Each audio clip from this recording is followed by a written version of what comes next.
Before we start, we'd like to thank the Fecal Sludge Management Alliance for not only hosting this webinar spotlighting our guide, but also for publishing it for us. It is freely available for download starting today. We will provide a link in the chat box and email the link to all participants after the webinar. And we'd also like to thank the Bill and Melinda Gates Foundation for funding the creation of this document. Our goal for this guide is to serve as a practical tool for sanitation practitioners or organizations who are looking for commercially available technologies to empty pit latrines. We realized a lot of the emptying technology resources to date have been very academic in nature, so we wanted to create a practical, user-friendly guide accessible to service providers, NGOs, utilities, and sanitation enterprises working in the emptying space. The guide provides an overview of a variety of commercially available emptying technologies and provides a selection matrix to help determine which type of technology is best suited to your particular situation. A few logistics before we get started. This webinar is recorded and the recording and slides will be made available after the webinar. If you have a question, please post it in the chat box and we will answer it throughout the presentation. The presentation will last approximately 45 minutes, and then we will have 15 minutes for a Q&A session with the authors. So let's begin.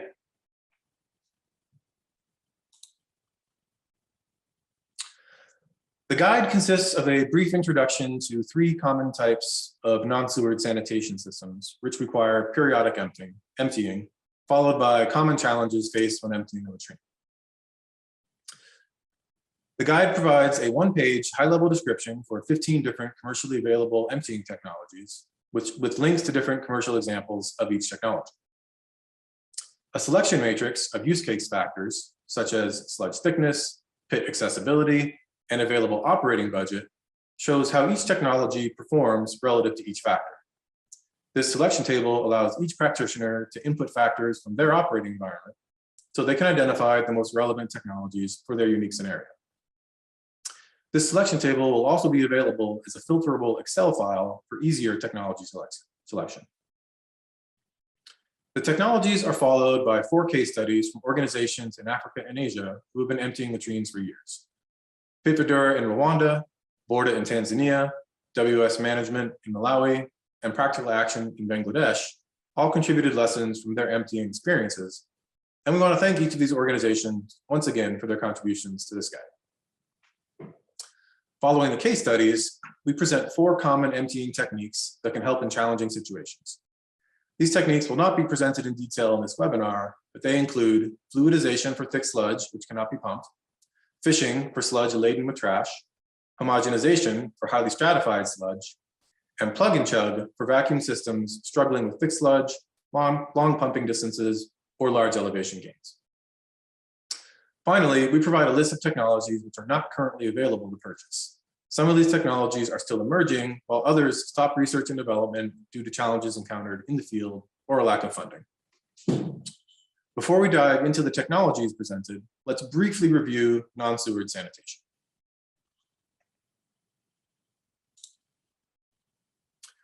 According to JMP data, only 42% of the global population has access to a sewer.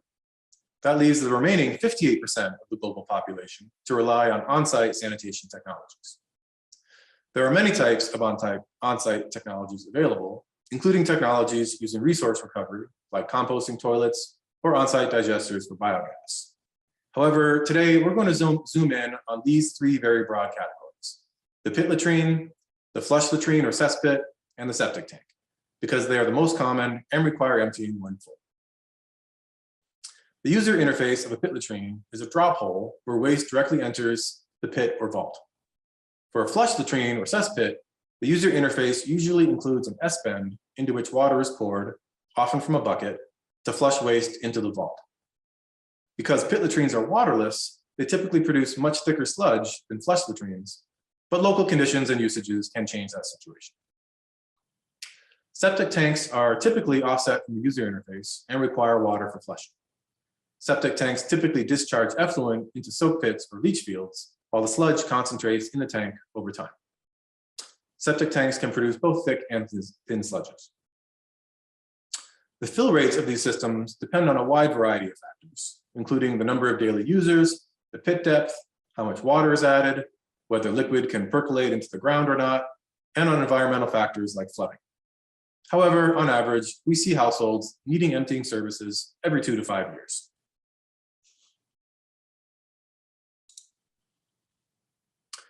There are many issues or challenges which affect how you empty a pit latrine.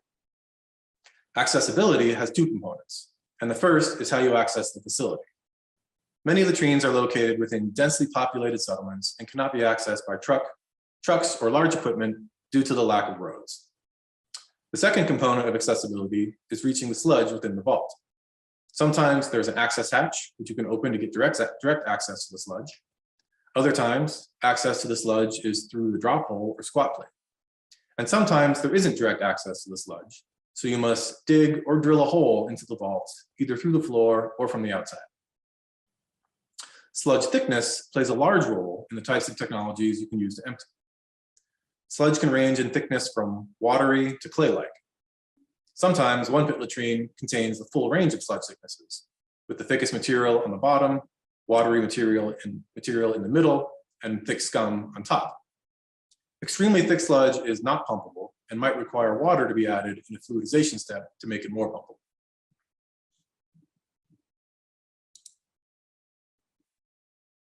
In low and middle income countries, the lack of infrastructure to collect and dispose of solid waste or trash means that a pit latrine often serves as a trash receptacle.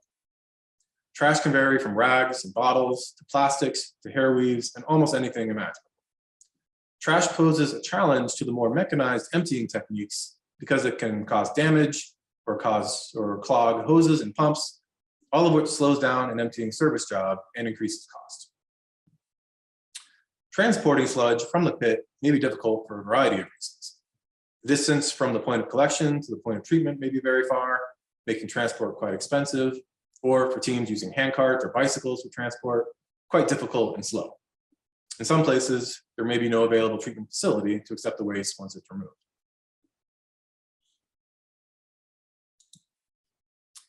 Other issues affecting emptying include the cost of an emptying service and the customer's willingness to pay. Many latrine owners are severely disadvantaged and may be unable to pay for such services. There's also been a recent increase in governmental regulations around emptying latrines, which restrict practices that pose risk to service providers, the public, and the environment. However, there has not been a lot of oversight in many areas, and governments often fail to subsidize non-sewage sanitation. Consequently, customers will often select any emptying practice that they can afford.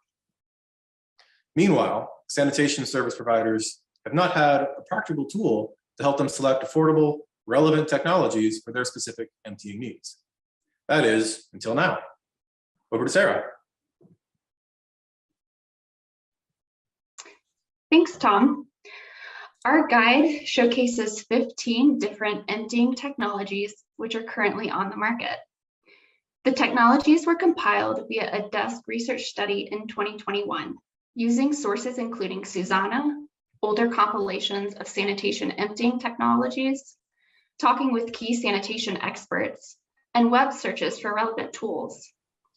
If you know of an available commercial technology that does not appear in the guide, please let us know. Each of the 15 technologies showcased appears in a one-page technology brief, like the one shown here for the grinder pump. Don't worry, I know the text on the grinder pump is tiny, but we will dive in for a closer look in the following slides. The technology briefs are split into three main sections. The first is the key attribute table, which provides a quick point of reference for the technology's operating parameters. The second section, the textual descriptors, give a more in-depth description of the technology, including its operating theory. The third section shows photographs for a few relevant examples. Zooming in on the key attribute table, you can see the use case factors in the first column, which remain the same for each technology. In the second column, we've evaluated the technology for that attribute. All of the definitions for the technology evaluations have been provided in the guide. For the purchasing price, values range from tens of dollars, symbolized by $1 sign, to tens of thousands of dollars, denoted by $4 signs. The energy source ranges from manual equipment powered by humans to electrically powered, engine powered, or powered via compressed air. The power has been defined based off the kilowatts required for the tool, with low power using less than 5 kilowatts and the extreme power category greater than 50 kilowatts. Energy efficiency is important to look at because it directly affects the operating expense. It translates into how much of the supplied energy is converted into energy for pumping versus how much energy is wasted.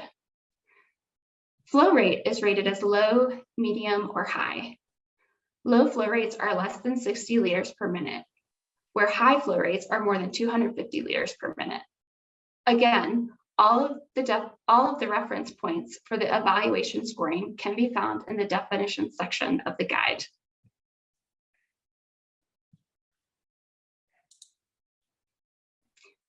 These set of attributes evaluate the technology's ability to deal with sludges of varying thickness. As referenced from the definition section, thin sludge is watery, medium sludge is like porridge, and thick sludge is like dough or clay. The evaluation determines whether the technology can remove the sludge fast, slow, or not at all with a designation of no. Underneath the technology ranking table on the one-page technology briefs are the textual descriptors. We provide an overview of the technology, the operating theory behind how the technology works, and whether it can tolerate debris or trash in the sludge. The characteristics describe routine maintenance, whether pumps are self-priming or not, whether the technology is widely or locally available, whether the technology can access sludge through a typical drop hole, and any major safety hazards. The use cases describe the general types of pit latrines and septic tanks the technology is suited for. The commercial examples provide links to manufacturers and distributors who sell the product. It's important to note that not all suppliers are listed, so be sure to check suppliers in your region. Most of the technologies, especially the pumps, are widely available through local distribution channels, and the brands listed are only to serve as examples. The authors of this guide are not vouching for any of the commercial brands or suppliers referenced. The last section of the one-page technology briefs are photos. The 15 available emptying technologies showcased can be grouped into 3 main categories. 1, vacuum systems, 2, off-the-shelf pumps, and 3, manual devices. This table lists the number of technologies in each category, what type of energy source is required for the technologies, whether the technologies have been deployed in fecal sludge waste from pit latrines or septic tanks, and whether the technology is locally available, with locally defined as somewhere in Africa and Asia. 6 of the 15 technologies showcased are some sort of vacuum system, which include the standard vacuum or exhauster truck, as well as vacuum systems to barrels, tanks, trailers, or trucks.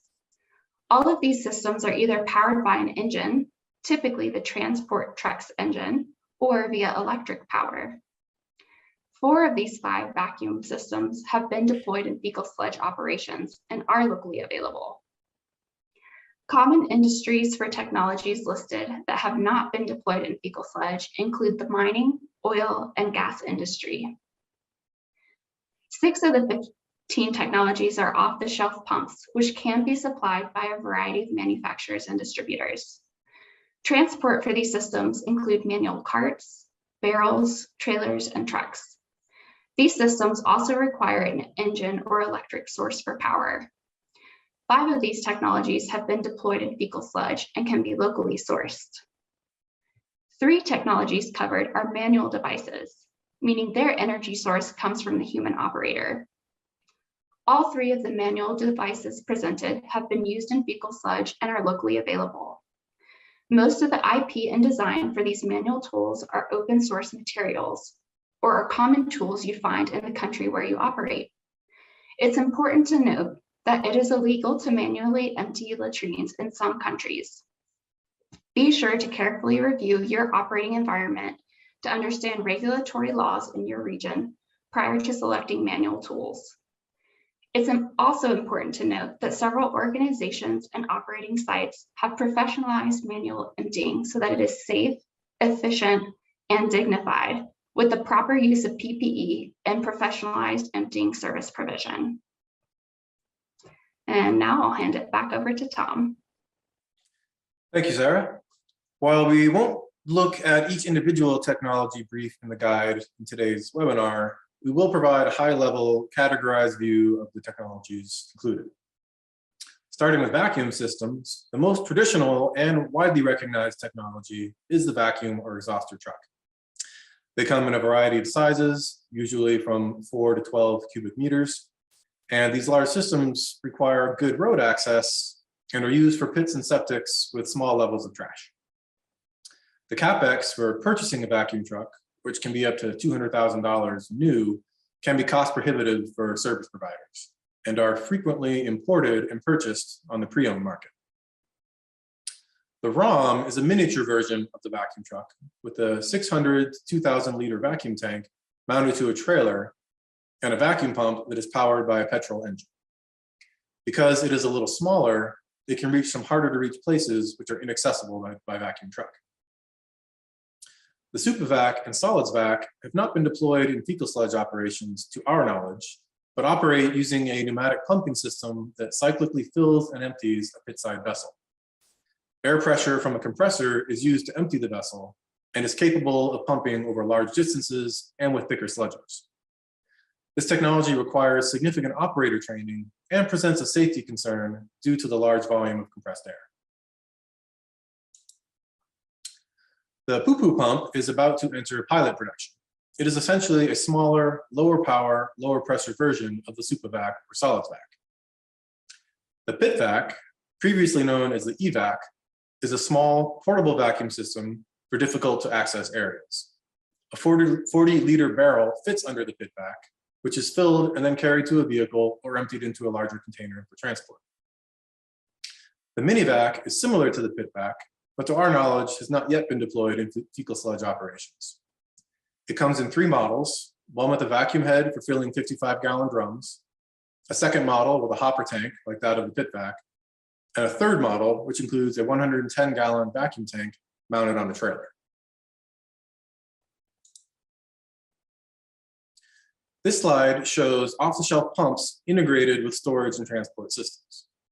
The mobile honey wagons use a manual or diaphragm pump connected to a storage tank mounted on a handcart or trailer. They use self-priming pumps and can be used in sludge with small levels of trash. To our knowledge, they have not been deployed in fecal sludge. Generic integrated pumping systems can be found on many online shopping platforms, like IndiaMart in India or Jumia in Kenya. They consist of a pump connected to a water vessel on a trailer or truck frame. The pumps are engine powered, and because the systems are generally smaller than a vacuum truck, they can be used in areas with more difficult access. Next, we have standalone pumps. These off-the-shelf units must be combined with a means for transporting sludge, such as barrels or a hose to a tanker truck. A grinder pump is a submersible pump, meaning it must be inserted into the sludge you want to remove. It includes a cutter on the inlet, which chops soft materials into small pieces that can be ingested by the pump. It is larger than most drop holes, however, so it does require an access hatch in order to be submerged in the vault. It can pump long distances and uphill while using relatively low power. A trash pump is characterized by having large internal passages and an impeller designed to shed debris. It can handle most trash that is smaller than its rated solid size. It uses a suction hose, which can be inserted into most latrine drop holes, but needs to be relatively near the discharge container with a minimal elevation change. It's usually self-priming, but that can become a time-consuming process. A progressive cavity pump is a positive displacement pump that comes in a wide variety of sizes and powers. Most are self-priming, but unable to pump very thick sludge. Some types of trash can wrap around the rotor and cause jams. Progressive cavity pumps have not been used widely for emptying latrines, but have been extensively used in other sludge applications. A flexible impeller pump is another positive displacement pump that can pass some trash to a certain size. It can potentially be used for latrines and septics with thinner sludge, but hasn't been deployed in fecal sludge operations to date.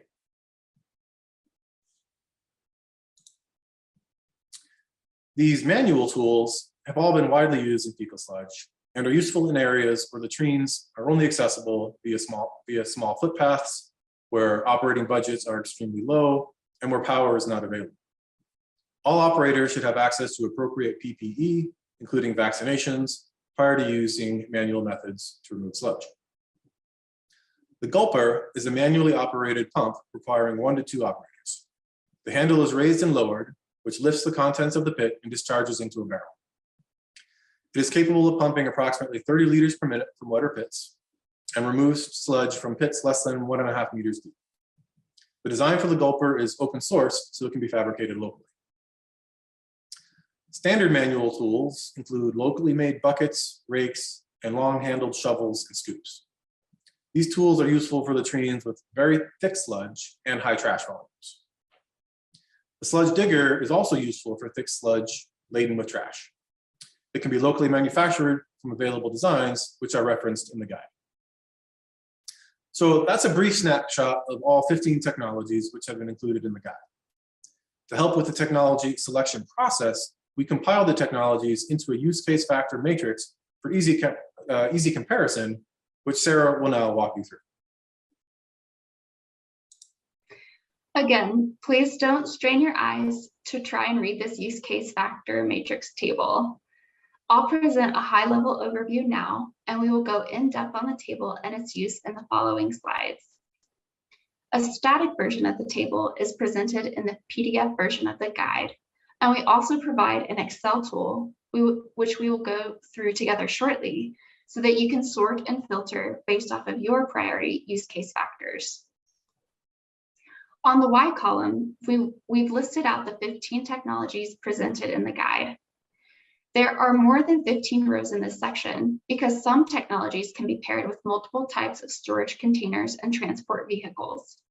For example, the off-the-shelf pumps like the trash pump can be paired with a truck and tank, or it can be paired with containers like 55-gallon drums for more manual transportation options for when road access is minimal. Across the x-axis, we've listed 13 use case factors. These all relate back to some of the issues or challenges we spoke about earlier, like accessibility and sludge thickness. Over the next few slides, we will take a closer look at this use case factor matrix and work a real-life example of how it can be applied. Taking a closer look at the 13 x-axis use case factors, you can see that they relate to the challenges we discussed earlier in the presentation. The first 3 factors deal with the pit accessibility, whether a sanitation facility is accessible by trucks like vacuum trucks, or whether it's accessible by tractors, smaller trucks, or vehicles like tuk-tuks. We included a factor for long distance to the road because some pumps aren't able to pump over long distances. The next 4 factors deal with sludge thickness. Is the sludge thin like water, or is it thick like clay? And which thickness levels can the technology handle? Significant trash can be a major inhibitor for many emptying solutions. While we didn't discuss it in the technologies presented today, we did include 2 available tools used for manually fishing trash out of pits prior to emptying in the guide. The second accessibility category relates to the small aperture or the drop hole where you can access sludge. When sludge is not accessible to a technology via a small aperture or access hatch, you manually have to drill or break an opening large enough for the technology to access the sludge, normally in the containment facility wall. As you can imagine, after emptying, this requires a repair job to the facility, which eats into the service provider's profit and adds to the time it takes to complete a job. Cost is a major factor for many service providers. We included factors addressing both the capital cost or purchasing budget and the operating cost. And finally, the operator's preferences and how clean or how removed from direct contact with sludge an operator needs to be. Realistically, all technologies will result in some contact with sludge, so all operators need appropriate PPE and vaccinations. However, some technologies and transport methods will require more sludge handling than others. Another operator preference, which relates back to a business's profitability, is the speed required for emptying a facility. The more pits you are able to empty in a day, the more money your business will be able to make. These use case factors have been specifically defined in a reference table to ensure uniform application of the guide from operator to operator. This table, which follows the use case factor matrix in the guide, lists all 13 factors and provides a description of how to translate each factor. For example, let's look at the row for long distance to road and small purchase budget. The long distance to road can refer to two distances. One relates to horizontal distance, the other to elevation or height. The description reads, the receiving vehicle is far from the pit, 50+ meters, or up significant elevation, 5+ meters. If either of these are true for your use case, this should be factored into your technology decision-making. And what does a small purchasing budget even mean? Because the definition of cheap varies person to person. If we look up the small purchase budget factor, we can see the definition says, strong preference for less expensive equipment with a $sign and $2 signs next to it. In our definitions tab, which has been copied on the right of the slide, you'll find that this means the purchasing budget is on the order of tens or hundreds of dollars, as opposed to thousands or tens of thousands of dollars. Each time you use the use case factor matrix, be sure you refer back to this table to ensure uniformity in how factors are defined. So we've seen the technologies and use case factors, but how are each technology scored within the matrix? Within the matrix, each technology is scored using a 3-point system, shown in the legend. The scoring of the technologies enable operators to identify useful tools for their specific operating environment. In the legend, you see that 2+ signs means that a technology is well suited to the use case factor and can work as the technology was intended. 1+ sign means the technology operates with reduced performance or additional issues. An example of a reduced performance could be slower flow rates or a doable but not an ideal operating scenario. For example, you can use the gulper to fill containers of sludge, which then have to be manually transported to the collection or treatment site, located a long distance off the road. This is doable, but not enjoyable or efficient. An additional issue example could mean that maintenance on the technology might be more frequent if operated in a specific use case. For example, if a grinder pump is operating in sludge heavy with sand, it can operate, but it will require more maintenance. A negative sign denotes that a technology is not suitable for a certain use case. The prime example is using a vacuum truck for a facility that has no road access nearby. Speaking of vacuum truck, since most of us are already familiar with the technology, let's zoom in and see how a vacuum truck scores across all 13 use case factors.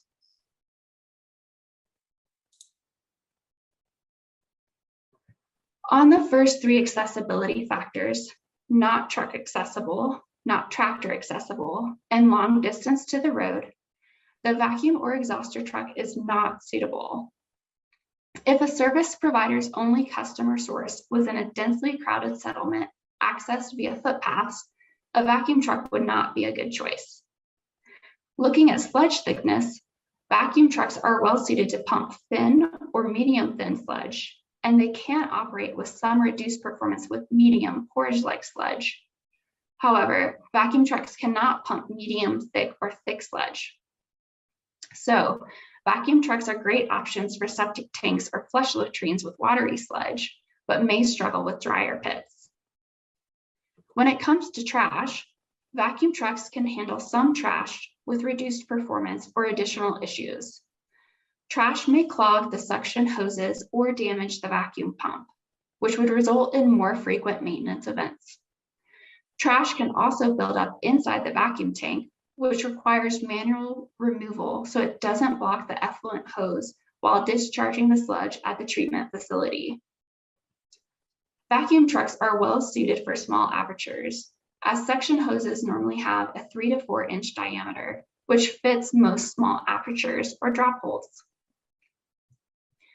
Vacuum trucks are not well suited for small purchasing budgets.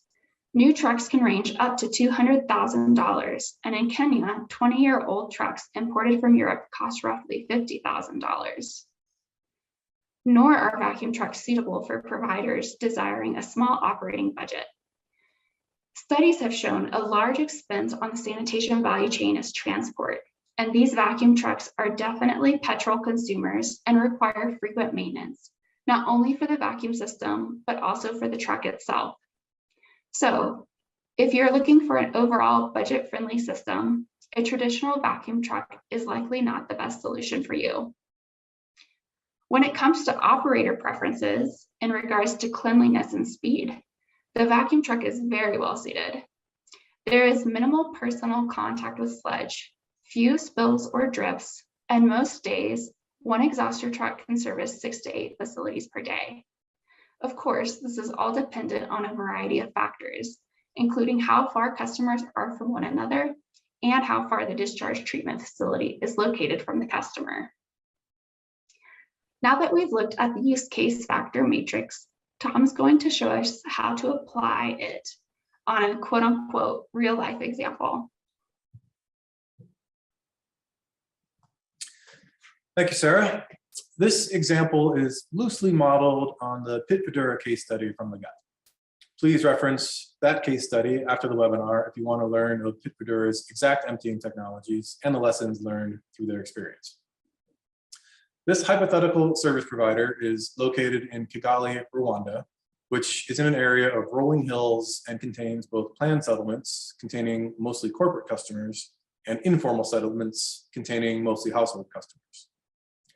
Our service provider is targeting customers in the informal settlements, some of which can be reached by small trucks, but others cannot be accessed by a vehicle at all. These customers comprise approximately 80% pit latrines and 20% pit latrines with soak pits, which are low-tech leach fields for effluent. Most of the pit latrine vaults are accessed by small drop holes. Sludge thickness ranges is usually medium thin to medium thick, with some soak pit latrines having thick sludge. The pit latrines contain an average of 300 liters of trash. This service provider has access to thousands of dollars to spend on a CapEx budget. To cover their company operating expenses, they need to service 3 customers per day for each emptying team, and the company is very concerned with the health of their staff and the customers they serve.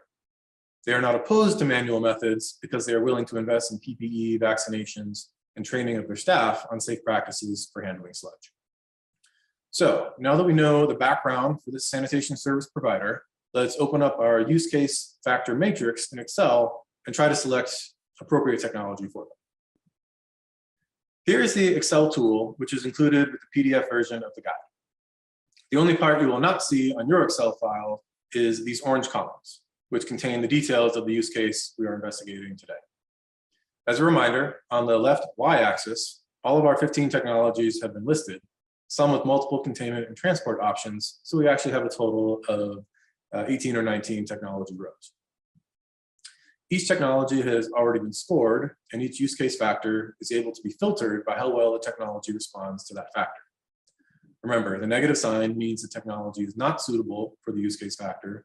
1+ sign means it can operate with reduced performance or additional challenges, and 2+ signs means it is well suited for that use case factor. So diving in, if we look at the top 3 priorities of the service provider, we know their CapEx or purchasing budget must stay within the range of thousands of dollars. So let's find the small purchase budget column, and we're going to go ahead and filter out all negative signs because we don't want expensive technologies. You can see that filters out two technologies, the vacuum truck and the SuperVac solids bag.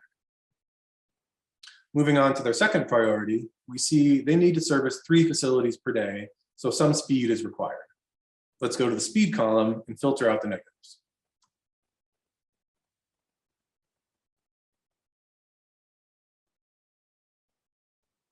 You can see we lost 3 more technologies. Those were the manual methods, which, being human-powered, require more time to get a job done. Most manual teams can service only 1 or 2 pits per day. Looking at their third priority, the service provider's health and safety, a lot of variables go into this, including training, vaccinations, and PPE. But on this tool, we're going to sort by cleanliness sensitivity. The cleaner the technology operates, the less direct contact with sludge is expected. So we can go to the cleanliness tab to filter out the negatives, but you can see the negatives are already gone. This is because the speed requirement eliminated all the manual methods, which are the ones that tend to be less clean. So now we filtered by their main priorities and can go to the other things we know about their customers. We know their pit latrines may contain large volumes of trash. So let's filter out technologies which cannot deal with trash.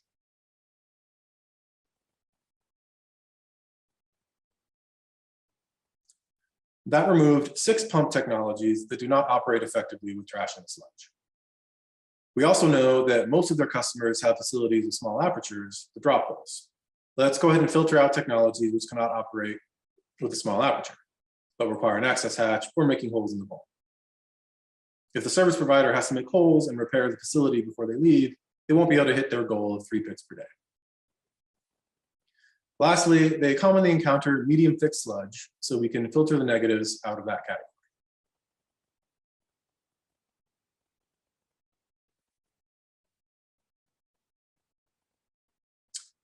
We are left with the mini vac and the pit vac, which is what Pit Fedora actually uses when they can't do a job with their vacuum truck. So it seems to work pretty well relative to the real world situation. Now, once you've narrowed it down to a few technologies on the use case factor matrix, read about each of the technologies in the 1-page technology brief provided in the guide. Try to determine which technologies you think are best suited for your staff and customers.